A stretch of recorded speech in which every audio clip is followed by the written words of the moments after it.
Hi అండి. ఈరోజు వచ్చేసి సుబ్రహ్మణ్య స్వామి. సుబ్రహ్మణ్య భక్తి పరమ చమత్కారమైనది. మాఘశిర మాసంలో షష్ఠి తిథి సుబ్రహ్మణ్య షష్ఠిగా జరుపుకుంటాము.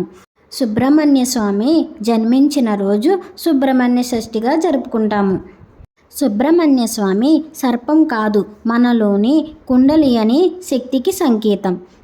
సన్ముఖుని ఎవరైతే ఆరాధన చేస్తారో అక్కడ ఐశ్వర్యం ఉంటుంది.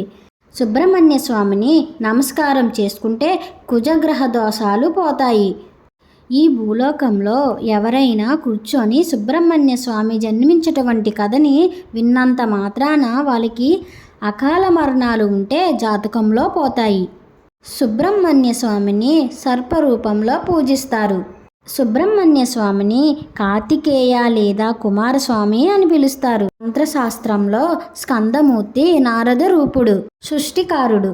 అందువల్ల సంతానం లేని వారికి ఈ సుబ్రహ్మణ్యుని ప్రార్థన చేసి సంతానాన్ని అనుదైన శక్తిగా కోరుకుంటారు.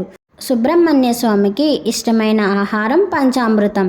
నా వీడియో కానీ మీకు నచ్చినట్లయితే లైక్, షేర్, సబ్స్క్రైబ్ చేసుకోండి.